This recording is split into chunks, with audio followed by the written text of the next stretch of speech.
Hey everybody, this is Russ from Retro Game Core. Today we're going to do a final review of the Anbernic RG Cube. Now, I did an impressions video about this device when it first arrived, but it's been a few weeks since then and I've spent a lot of time with it. So today we're going to collect all of those thoughts, the good and the bad, and see whether or not this is going to be a good option for you. I will say that because of its square aspect ratio, it's not going to be a perfect match for everybody, but for those who can appreciate what this screen can bring, I think you'll really like it. Right off the bat, it's an excellent fit when it comes to retro gaming as well as vertically oriented arcade games, but you might be surprised that it's one of the best GameCube handhelds that I've used in quite some time, and so that's actually what I've enjoyed the most with it. At the very least, I would say this is a unique handheld, and this is going to be a lot of fun to pick apart. So grab a snack and drink, and let's go ahead and get started.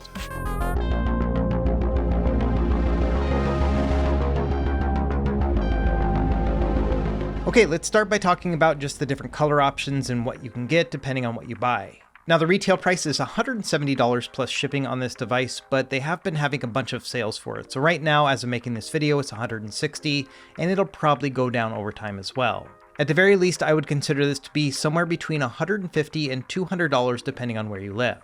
Now, we have four different color options here. We have this gray and red option, but then also one that's just completely black, and then another one that's an off-white, they're calling it beige white, and then finally radiant purple, which looks more like a pink to me.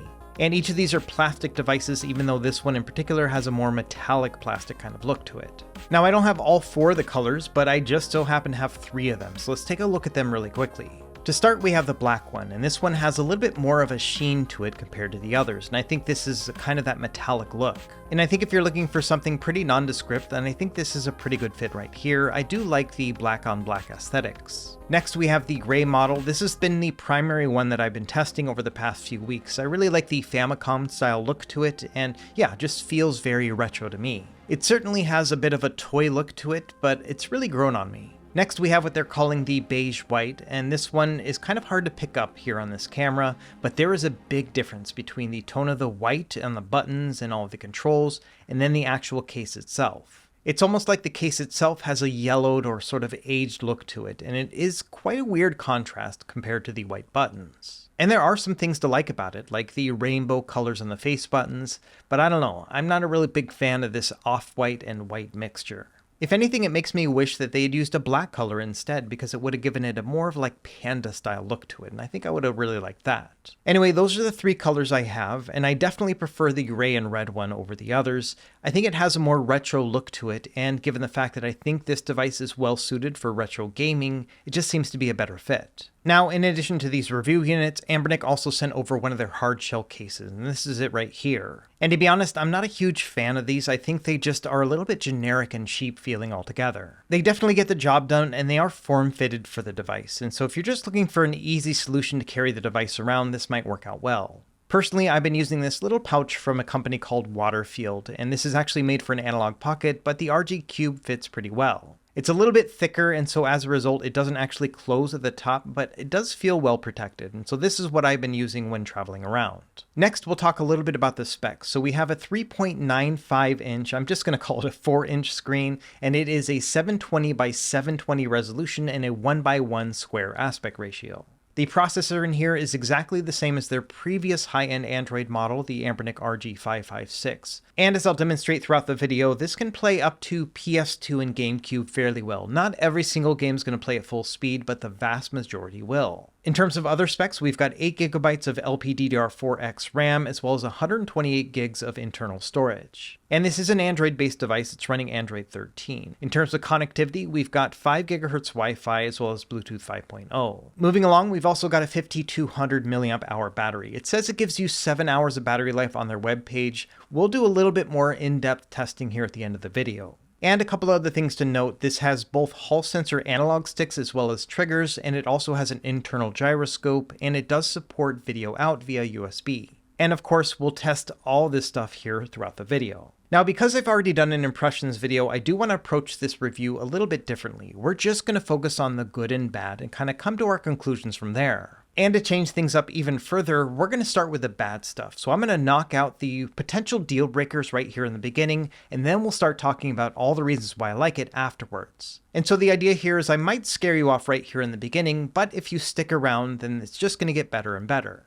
So let's talk about the two major downsides I've seen with this device so far, and we'll start with the analog sticks. Now, in the grand scheme of things, there's nothing catastrophically wrong with these analog sticks. They very much so are modeled after the sticks that you would find in, for example, a Nintendo Switch Joy-Con. And this is the same style stick that we've been seeing for years at this point from Anbernic and other companies like it. And I've got a couple complaints about them. The first is that they just don't have a very good range of motion, especially when it comes to analog stick input. And over the years, we've seen a lot of updates from other companies, but none really from Anbernic when it comes to the mechanism of the sticks themselves. A good comparison is going to be with the Retroid Pocket 2S. These also are very small sticks and they are Hall sensor, but as you can see, they have a much wider range of motion, and so it feels like a true analog input. Whereas with the Anbernic device, it feels more like it's just kind of flopping left and right, and it's more like a flick than an actual movement. And so depending on the type of game that you're playing, this can feel really inhibiting. Now, aside from the feel of the stick itself, from the software side, I'm also not a huge fan of how these actually operate. If we use the Gamepad Tester app, you can see that the sticks will naturally snap to the far edges and then also to the cardinal points. And so what this essentially means is that it's very easy to do up, down, left, and right on the stick, as well as the corners. So you basically have an 8-way joystick. But if you try to do any sort of analog movement where you're trying to move within the quadrants in this Gamepad Tester app, you can see that it's actually pretty hard to maneuver within that space. And this is what I'm talking about here, that you have a limited amount of control. It's very easy to hit any of the 8-way direction points, but again, this is supposed to be an analog stick, and so you would expect an analog input.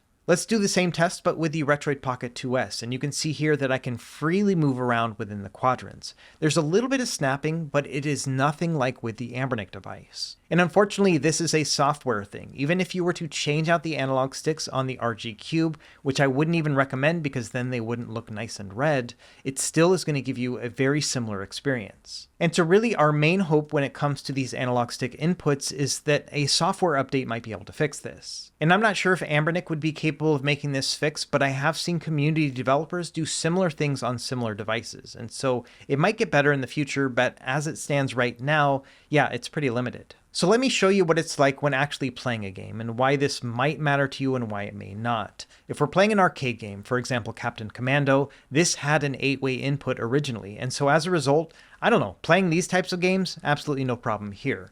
So when it comes to most arcade games that use that kind of joystick 8-way style input, there's no problem. I found this to be perfectly fine. On the other hand, when playing a true analog system, for example Nintendo 64 or Dreamcast or GameCube or PS2, all of those had analog stick inputs. And so you don't have that full 360-degree motion, and it's really apparent with games like Super Mario 64. It only feels like I can move in those 8 directions, but I don't have that full fluid motion like I would expect when controlling Mario. And so in this example, it does feel like my movement is a little bit restricted when playing one of these games. And that's quite a bummer because this device is capable of playing all those systems. And it's a similar issue when it comes to game streaming. There's a couple reasons why I don't like streaming on this device. The first is that playing 16:9 content on a 1:1 screen looks a little bit ridiculous. You have these huge black bars at the top and bottom. Not only that, the screen itself is super small. It's about 3.2 inches in a 16:9 aspect ratio, so it's just not a lot of fun. And then on top of that, using these tiny and limited sticks to control a game that's usually meant to be played with an Xbox controller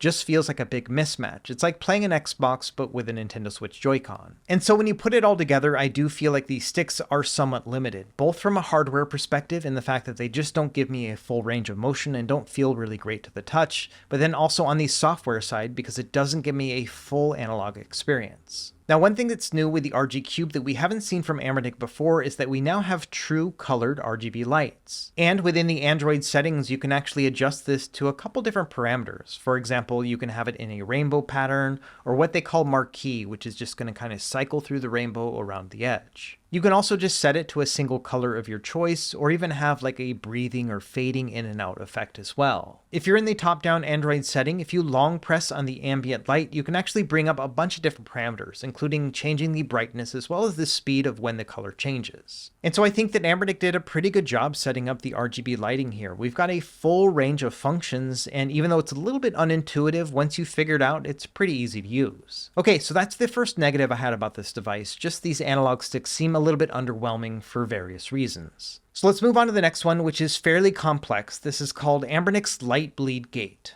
Now, on the day that my review units arrived, I got 2 of them, and I did some testing with them initially under my studio conditions, and everything seemed to be fine. However, as soon as I played them in a dark environment, I noticed there was a lot of light bleed around the edges. So here up top, you can see one of my original review units, and you can see that, yeah, this is pretty gnarly. Now, this is at full brightness in a dark environment, so it's a little bit exacerbated, but as you can see, it's still pretty bad.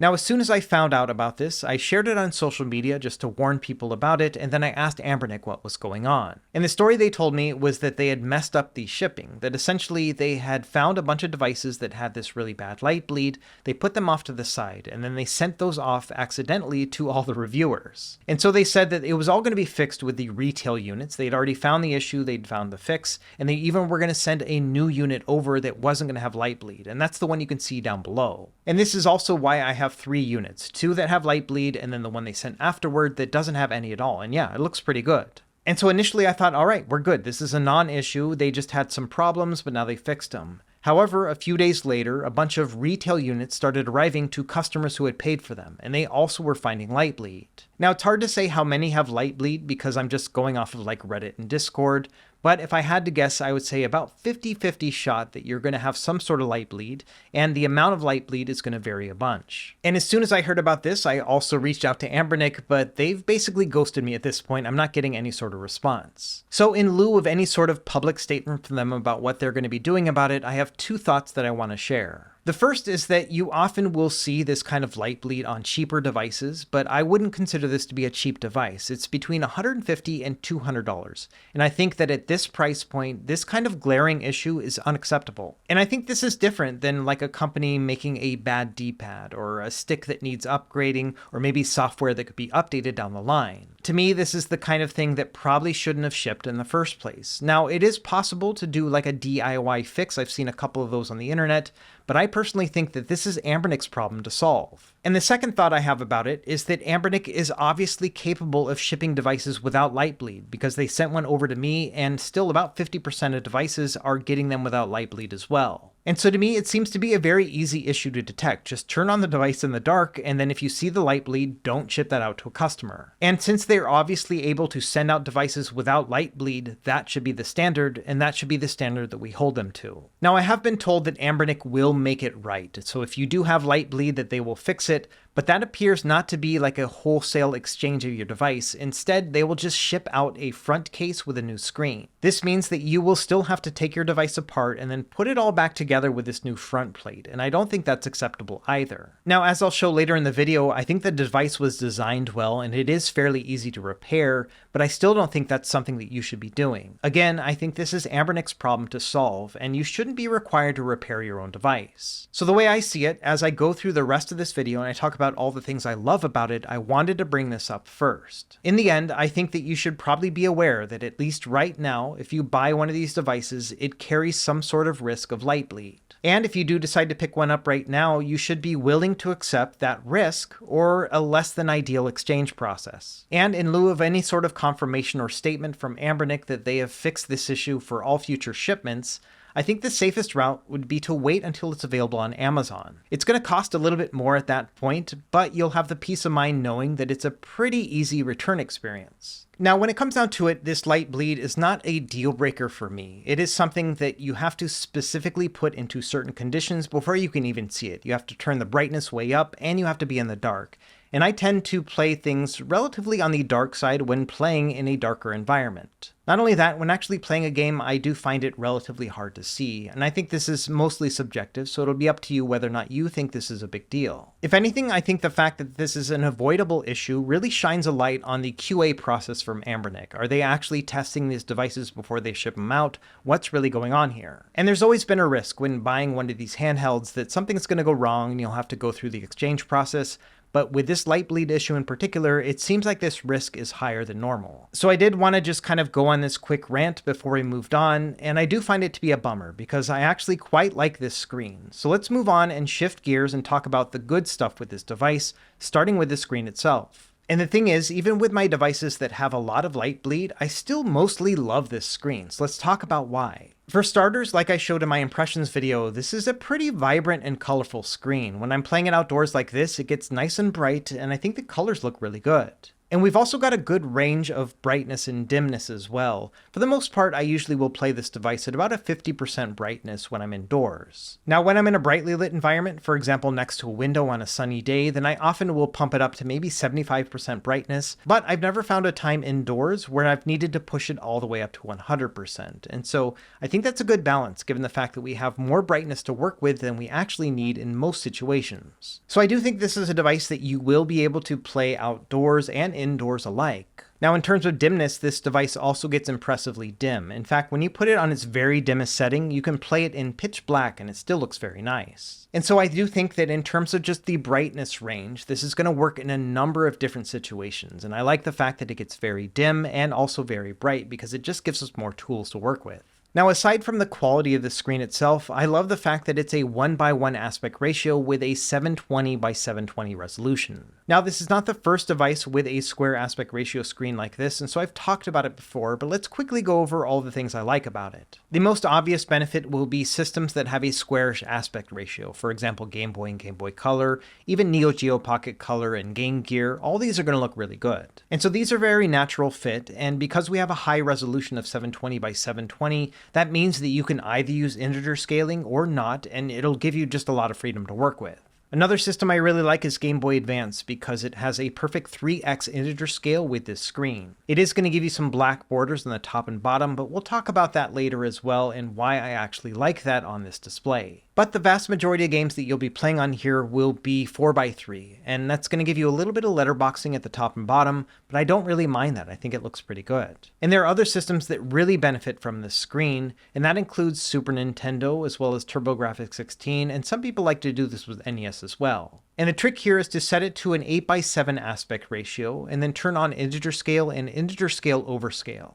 And that's going to give you an almost perfect picture for systems like Super Nintendo. I think it looks really good. Now, personally, I like to play Super Nintendo in 4:3, but because this 8:7 aspect ratio fills up so much of the screen and it's integer scaled, I prefer to play it this way. And so in particular, Super Nintendo really shines on this device. Another system that works really well with this screen is Pico 8. Now, there is no native app for Pico 8 on Android, but there are ways to actually get it to play natively. We'll talk about this later in the video as well. And like I mentioned in the intro, playing vertically oriented arcade games also looks really good. In fact, this is one of my favorite ways to play these vertical games. And you might be surprised how many old arcade games actually played with a vertical orientation, including, classic games like Frogger, but then a bunch of shoot 'em ups as well. And so if you like any of these type of games, you're going to really enjoy it on this device. And for me personally, I like to play arcade games with an analog stick, especially this one, which basically has 8-way controls, and so I found this to be a very comfortable and ergonomic fit as well. You might also be surprised how many Android games will actually scale perfectly to a 1:1 aspect ratio automatically, and so you don't have to do anything other than just start up the game.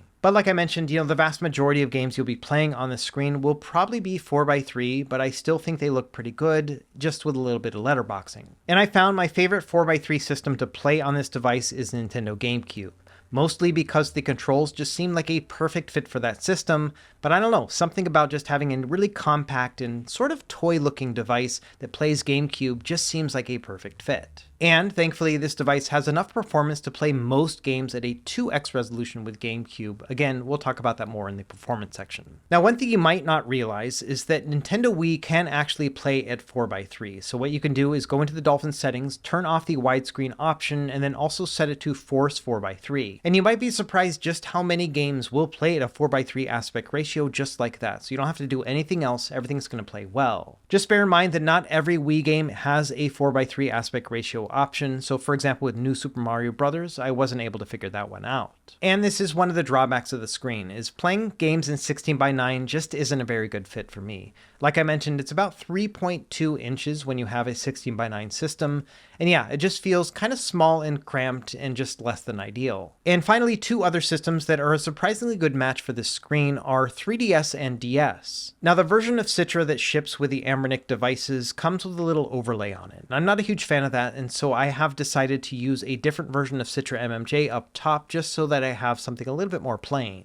And the nice thing about using Citra MMJ is that you can actually customize the screens however you would like within this app. So if you want to have a very big screen up top that fills up everything and then a smaller screen down below or somewhere in between, you can set that up yourself. And if you set it up to have the full screen up top, it does give you quite a big screen to work with. It's 3.3 inches here, and that's because the aspect ratio of the top screen is actually 5:3, so a little bit taller than 16:9. So if you are playing a very top screen oriented game, this is a pretty good setup. Now, if you want something a little bit more balanced, then I would actually recommend using the regular official Citra or Lime 3DS emulators. It will make the top screen smaller, so about 2.8 inches or a little bit less, but it'll make the bottom screen bigger. So if you're playing a game that requires a balanced top and bottom, this might be a little bit better. And the nice thing about the Citra and Lime 3DS official apps is that you're able to set hotkeys to toggle the screens. And I've set mine up for the L3 and R3 buttons, so I can easily toggle through the different layouts and then also swap the screens from top and bottom if I'd like. And so I have found that these official apps give me a good amount of freedom, but unfortunately doesn't have the ability to make a custom screen like you can on the bottom one. Anyway, we'll talk more about 3DS when we get to the performance side. For now, let's talk about the other one that works out pretty well, and that's going to be just regular old Nintendo DS. Now, the default emulator from Anbernic just comes with a 50-50 split, and so I think both screens here are relatively small, about 2.3 inches. However, you can adjust them manually within the Drastic app, which is what I've done here up top. That allows me to get a big top screen and a smaller bottom screen, and you can always adjust this however you would like.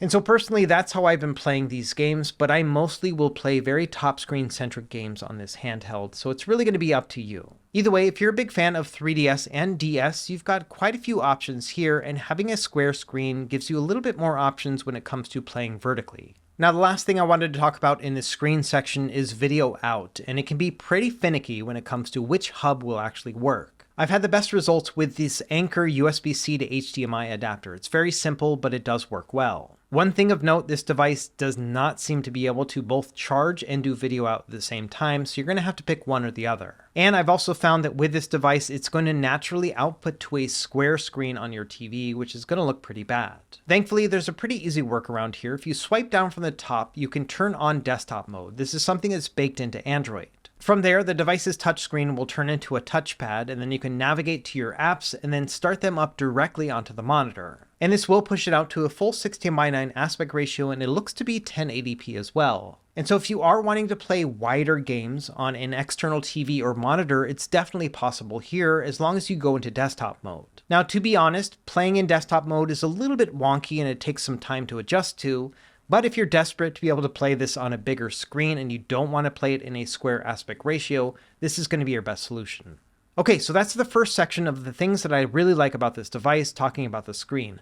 Now let's move on to the controls, because I think these are some of Anbernic's best yet. And it really comes down to all the years that they've spent improving things and all the little improvements they do with every device. I think the best example is going to be the fact that they've added texture to the bumpers and triggers. And this makes these buttons just a little bit grippier in a very subtle way that feels nice. Now, their previous similar device was the RG556. This one has the exact same chipset in a very similar design. In fact, the shoulders and triggers are almost the same. But as you can see, they do not have any texture on them, whereas they do on the RG Cube. And so over the past few months since the RG556 released, they've just been making these little upgrades, and I think it's great. It's not just the texture of the buttons either. The shoulder buttons are a little bit easier to press down on and aren't quite as loud and clicky. And to top it off, these Hall sensor triggers are now easier to press down on. That was one of my main complaints about the RG556, is that they were so stiff. It almost felt like work to push them down. And so again, it's nice to see these tiny little improvements with every device that they release.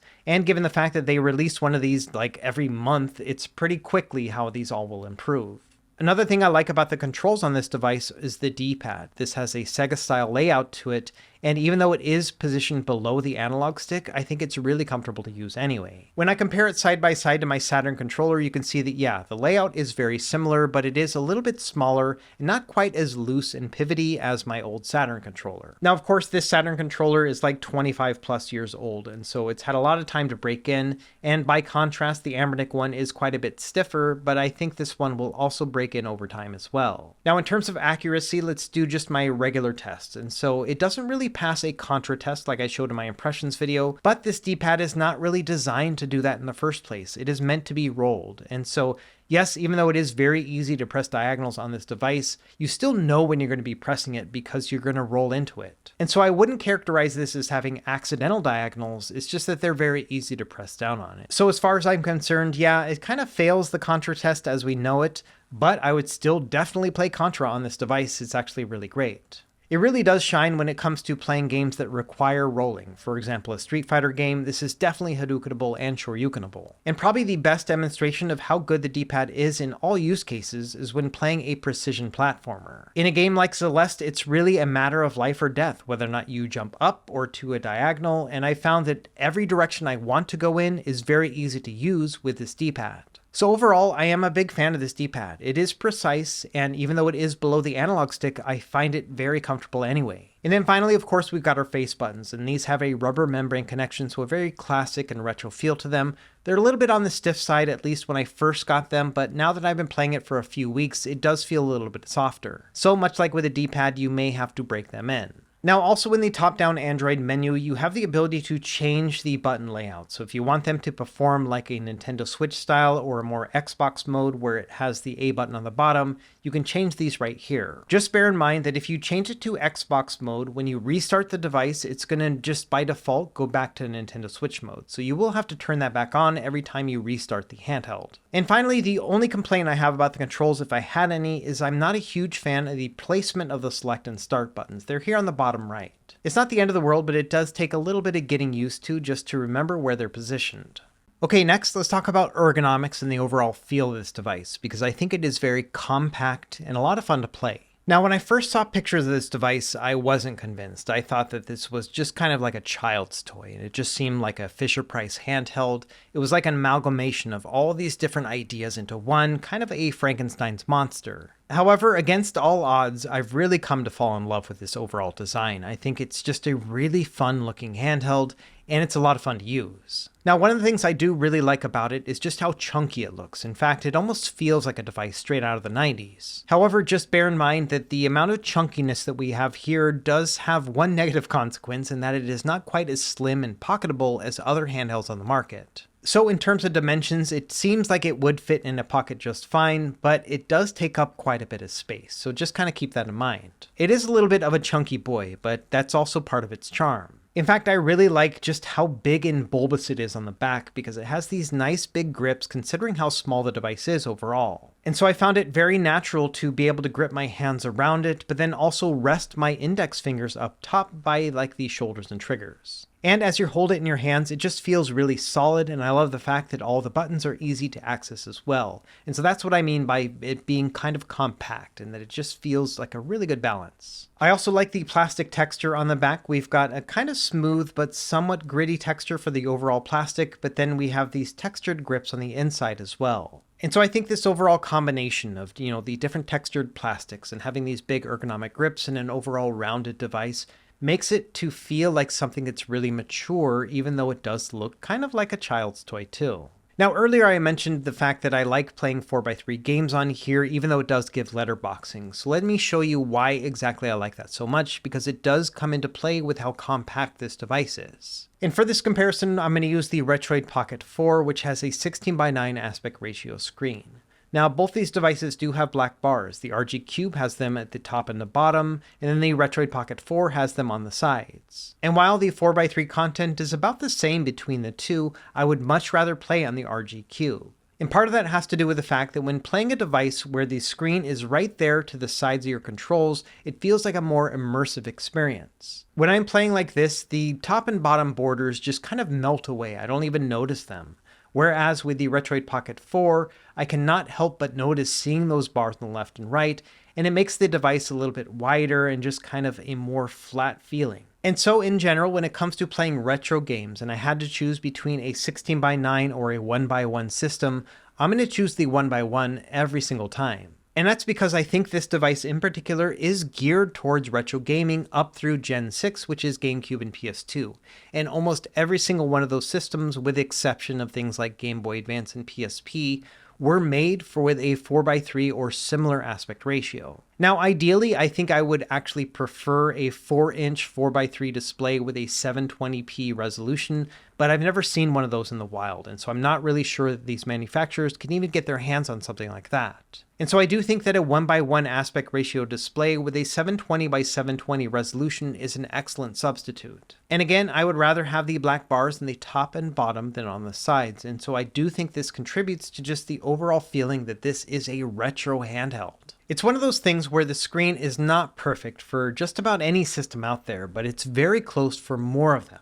In the end, this is a device that feels like for most systems it just fits, and I think that's a good design. Speaking of which, that's actually our next topic, because I think that in many ways the RG Cube is very well designed, so let's talk about some of the quirks that I really like about it. We'll start with the I/O on top. So we've got our traditional headphone jack and SD card slot, and then also finally that USB-C port. Now, like I showed before, this will give you video out, but it also is where you will charge the device as well. And one of the nice things about this device, which is kind of rare in a lot of these handhelds, is that I found that it basically will use any sort of cable or plug that I try. And that's one of the benefits of having an Android-based device, is that it usually will know how to regulate the power correctly. And so, yeah, I think it doesn't really matter what you plug into it, it's going to work. Now, I don't think it fast charges. It takes quite a while to actually charge up, maybe about an hour or two, depending on how low it is. But still, I just like the fact that I can plug anything into it and it works. Now on the back, you can see we have an active cooling fan. This is the air intake, and then up top, you can see the exhaust. Now by default, it's going to be set to the auto setting, and to be honest, that's 100% what I use the entire time that I use this handheld. But if you'd like, you can actually turn it up more to what they call like the cool or the strong settings. Now for the most part, when you have it in the auto setting, it'll ramp up as needed, but it'll very rarely get to the strong setting where it's actually running at full tilt,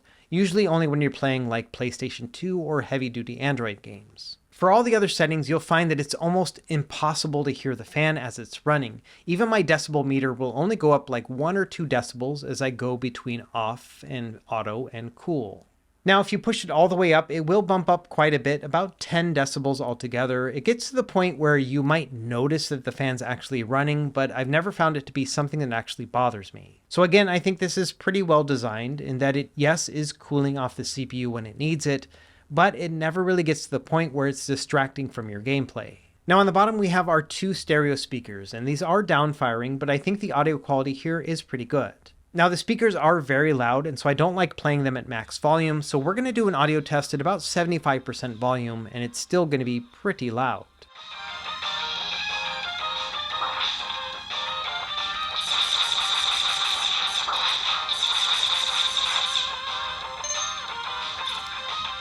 I think in terms of audio, it's pretty good. It's crisp and clear, but it lacks a little bit of bass. I don't have huge expectations for a device at this price point, and so I think the audio here is relatively good, just not perfect. And finally, the other design thing that I do like about this device is that it does seem to be pretty repairable. Taking the back shell off is just a matter of taking off 4 screws, and then you can see here that we have like daughter boards to work with. Everything seems to have little compartments to it, so if you need to get in to do a repair, it seems to be fairly intuitive. I also like that the battery is not on top of the CPU, which is something that the Anbernic has been known to do. Moving on, let's talk a little bit about the software, because I think it works well enough, all things considered. This is, after all, an Android-based device, and so if you know how to set up an Android phone or tablet, it's going to be very similar. There are some unique properties. For example, Anbernic likes to preload a bunch of emulators on here, and some of these are actually cracked and paid apps, which I think is kind of shady, but all the same, they do have it all pre-configured for you. Now, if you're like me, you can actually just delete all of these because it has the Google Play Store here, so you can just re-download the actual ones if you would like. Either way, I like the fact that we have the choice between the two.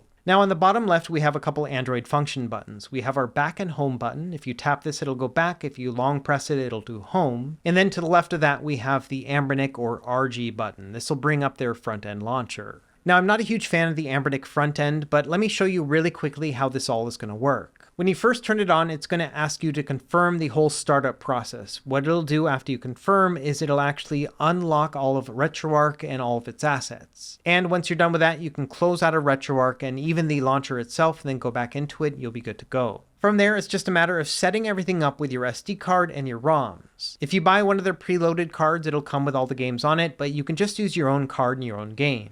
What you want to do with each individual emulator is just point it to wherever your games are. It will show you which folders it's going to look for by default, so if you just make your folders there, it'll happen automatically. But it is very simple to just go through, point out where your games are, and then select to start searching for games. You won't get an indication that anything's happening, but it will finish the indexing. After that, when you go into the games list, you will find all of your games, and they will all be configured to launch appropriately with the RetroArch core or whatever emulator they have set up by default. And starting up a game is super simple. You just click on it, press the A button, and it'll start right up. To exit out of a game, you would just tap on the back button, then go down to Quit RetroArch or whatever app you're using. And that's really about it. So it is a pretty simple interface, not the flashiest thing in the world, but you've got quite a few things to work with. And you do have the choice of changing which emulator you want to launch with each system, but just make sure that you point to the correct folders for each system so it knows where to find your games. So the way I see it, if you're most concerned about just getting the games to launch themselves as opposed to getting the best performance, then this will get you most of the way there. The emulator apps that they're using are a little bit funky and outdated, but for the most part, they will launch your games and they have it pretty well configured. Now, if you want to take it a step further, I have made a setup guide for the Anbernic RG 556, which uses the same chipset and is a very similar experience. And after making this video, I'm going to go through and update this written guide with RG Cube stuff as well. And so I would recommend, if you do pick up one of these devices, to check out this page because there are a couple tips and tricks that might be pretty helpful. For example, there's a section about removing some of the jank that comes with Anbernic's Android system, and so this will walk you step by step through some of my recommendations. Now for me personally, I actually deleted all of the emulators off of my device and then reinstalled them all myself using the resources that I trust. And then in addition, I also use the Emulation Station Desktop Edition as my front end. Again, all this stuff is detailed in the written guide that I have linked down below. Either way, this is how I've been using the devices with this front end that allows me to choose the emulator and scrape the box art, all that other fun stuff. So I think in the end, by virtue of being an Android-based device, it does take quite a bit of time to set up, but once you have it up and running, it can be a really nice experience. And assuming you've got everything configured, let's now talk about performance, because I think that for certain systems, including GameCube, it's a very good experience. We're mostly going to focus on the higher end systems, so we're going to start with 3D-based systems like PlayStation.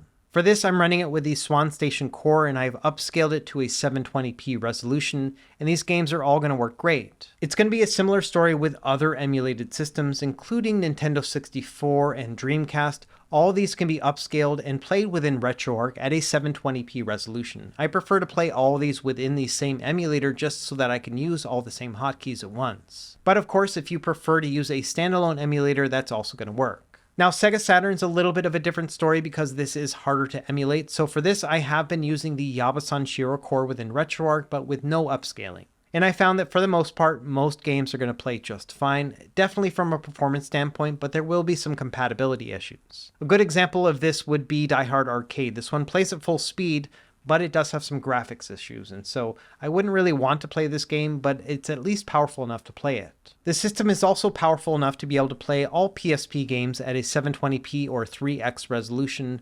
The only problem here is obviously going to be that aspect ratio and how small everything looks on this screen. Now, earlier I mentioned there is a way to play native Pico 8 on Android, and I actually just wrote up a written guide for that. I'll have that linked down below. Now, it's kind of a workaround, but you're going to use a Windows environment using an app called Winlator. This is a free app. It's really easy to set up, and once you have it set up, all you have to do is just turn it on, and after following my guide, it's just a couple taps to actually start up the Explorer within a Windows environment. And initially, I was a little bit hesitant about this. I didn't like the idea of using Explorer within some sort of package, but I did find that after having it set up and tapping in to get into it, it actually is a seamless experience. It's also going to connect to the internet through your device, and so you can download new games and all the other stuff that you would expect from playing Pico 8 natively. So I would recommend, if you are going to get the RG Cube and you want to play Pico 8, especially within that Explorer environment, then I would recommend checking out that written guide down below. There are other ways to play Pico 8 games via emulation, but I think this one is probably just going to be the most compatible with all the games across the board. Now, I've mentioned it quite a few times at this point, but GameCube is definitely my favorite system to play on this device. For the most part, you can play everything at a 2x resolution, which will be actually a little bit larger than a 720p resolution, but it scales very nicely here, and I think everything looks good.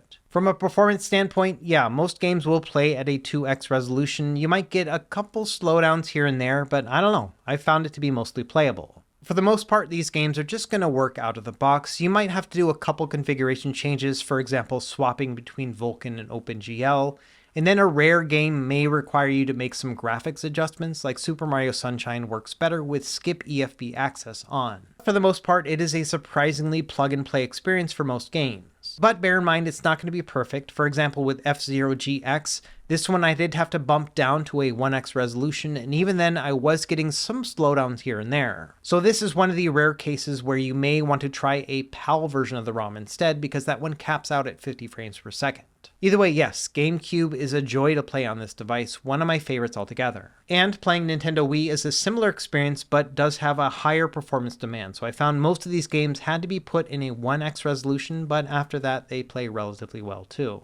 It's a similar story with PlayStation 2 with a couple nuanced differences. The first is that it is a little bit harder on performance, and so you aren't going to want to play these at a full 2x resolution, but thankfully you're able to change it by 0.25x increments. And so my standard has been to play at a 1.75x resolution and then turn it down from there based on the performance. And that'll take up the full resolution of the screen, so everything is going to be scaled perfectly. It's going to look great. And so that's going to be my advice, is that you would start at this setting and then kind of work your way down from there if you are getting any slowdown. And you might be surprised at how many games will play at this resolution really well, all the way up to Ratchet and Clank. Now after that, the next tier of games are probably going to have to play at a 1.5x resolution instead, and there's quite a few of these as well, including Grand Theft Auto 3 and Dragon Quest 8. And then finally, depending on the game, you may have to go through and drop it down to a 1x resolution, and in a very rare circumstance, you might have to use some underclocking.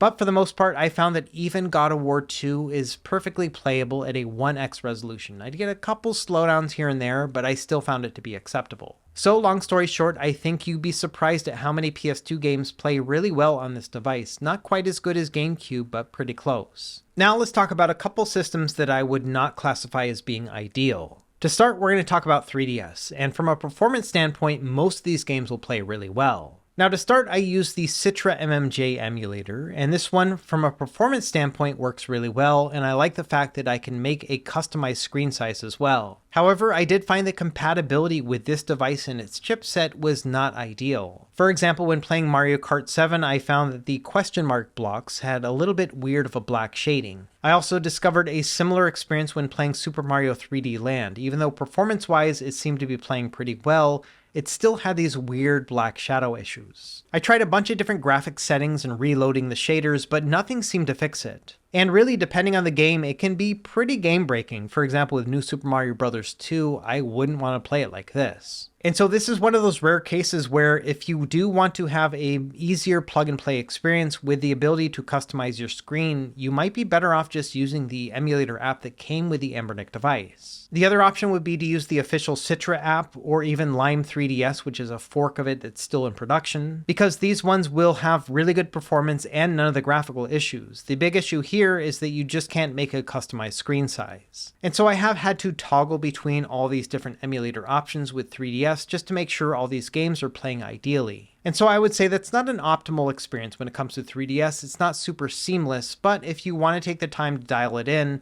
it definitely has the performance power to play most games. And finally, the last emulated system to touch on is going to be Nintendo Switch, and I found that this one really isn't worth the squeeze. To start, we have the whole 16:9 aspect ratio thing, which means that all the games are going to look really small, but even then, the performance is not going to be great. You're mostly going to be stuck with the very lightweight games, those games that are like, a Short Hike or maybe Celeste, and that's about it. If you try to bump it up to something like Metroid Dread, it's going to be super stuttery and not really worth it. And if you try to play anything that's 3D based, like Super Mario 3D World, it's only going to play at about half speed. It's not going to be a fun experience. And so between having a small screen to play on and the performance is just not there, I wouldn't really count on playing a lot of Nintendo Switch games on the RG Cube. Now, like I mentioned earlier, it's surprising how many Android games will actually scale to the 1:1 aspect ratio and are perfectly playable. But just bear in mind that, you'll have a pretty narrow field of view depending on the game that you're playing, and so this might not be ideal. And also bear in mind that some games are not going to scale correctly, including Vampire Survivors, and so if you're specifically looking to play Android games on this device, it may not be a good fit. One thing of note, I found that this does have gyroscope, but it is not very sensitive. And so I found that no matter what game I was playing, it just wasn't an ideal experience because it required too much motion to actually work.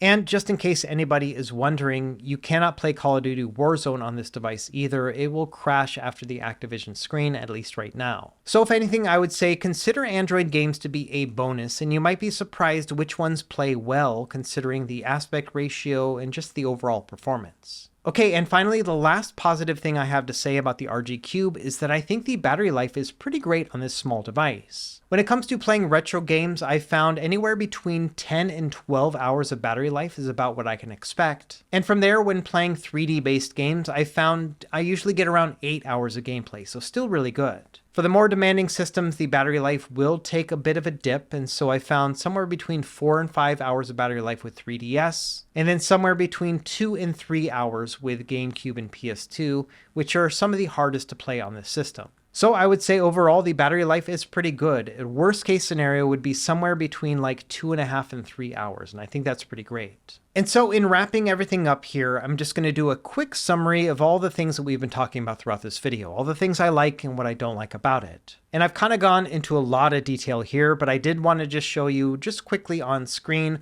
all these things that are good. The screen, the controls, the ergonomics, the overall design. I think it has pretty good software, and the performance is about what I would expect at this price point, and the battery life is about what I would expect as well. And so overall, each of those things, which are all very important to me on the left column, seem to be a pretty good hit when it comes to this device. And honestly, on the right side, I've got 2 things listed, and one of them may or may not be a deal breaker depending on how Anbernic resolves the whole light bleed thing. The analog sticks might get improved down the road as well with software updates, and so I would say that these are pretty minor setbacks in the grand scheme of things. And so as you've probably figured out from this very long review, I am very positive about the Anbernic RG Cube. And as long as you're good with the potential negatives of this device, I think that, yeah, I can heartily recommend it if you think it's going to be a good fit for your playstyle. The only other thing I would maybe caution about is the fact that we have so many other options on the market, and so there may be other devices at this price point that are a better fit. And so let's take a quick look at a couple of your different options and why they may or may not work out for you. And for this example, we're going to do a total of 4 devices, including the RG Cube. That's also going to be the RG556, the Retroid Pocket 4 Non-Pro, as well as the RGB30. Now, the reason why I picked the 2 larger devices is because the price point is almost the same as the RG Cube. They're somewhere between $150 and $200 and have a similar performance as well. And the reason why I picked the RGB30 is because it has the exact same screen as the RG Cube. And so I think a lot of people are thinking of the RG Cube as an upgrade from the RGB30. So let's break down really quickly the good and bad with each of these devices as they compare to one another. Now, I could probably spend another hour just talking about all the differences here, but I just wanted to show a couple of the highlights. And the way to look at this table is that any of the greens mean that it's probably going to be better than the others. Meanwhile, if it's red, I would say within that category, it is objectively worse. And there are a couple takeaways here. The first is that all of the reds are with the RGB30, which kind of makes sense because it's about half the price as the others. But the thing that's interesting is that the RG Cube doesn't have a lot of green when compared to the other ones. When it comes to performance, I would say the Retroid Pocket 4 or the 4 Pro are going to be the best examples. And in terms of screen, I would say that the AMOLED 1080p display on the RG556 is better in just about every way. And so my biggest takeaway when comparing these 4 devices is that the RG Cube is not a runaway hit when you compare all the features side by side. And so it almost feels like the RG Cube is a jack of all trades but master of none. And part of me thinks that none of that actually really matters when it comes down to it, when you're actually playing the game, because compared to all the other devices in this chart, I think I would rather play the RG Cube, especially when it comes to PS2, GameCube, and below. And again, a lot of it just has to do with the fact that when you put all of these Frankenstein components together, it somehow actually works. I know a lot of people think this device is super ugly, and many others think that it's super cool, and I'm somewhere in between in the middle. But at the very least, I can say that over the past 3 weeks, I have enjoyed playing retro games on this device more than others over the past year or so. And so again, if you were to ask me whether or not I recommend this device with the caveats of that light bleed and analog sticks, then I can wholeheartedly say yes. In fact, I keep getting surprised that Anbernic somehow is able to up their game with every release. And considering the fact that they've been dropping a new device basically every month, It's really hard to keep up just from a reviewer standpoint, but I can't even imagine what it's like on the manufacturing side either. And so in the end, yes, I love the RG Cube. It's probably one of the best Anbernic devices ever made. The real question is going to be how many iterations of this device are we going to see in the future until they completely overlap this one. The way I see it, if Anbernic just quit making handhelds tomorrow and never made another one, I would be happy playing this device for years to come. And so regardless of any other device that comes out in the future, I think that if you do plan on picking this one up, as long as you know what you're getting into, you're going to have a great time. So let me know what you think in the comments down below. What do you or don't you like about the RG Cube, and what do you think could have been better? I'm personally holding out hope for a 4-inch 4x3 720p device at some point, but who knows if we'll ever actually see that screen. As always, thank you for watching, and be sure to like and subscribe if you found this helpful, and we'll see you next time. Happy gaming.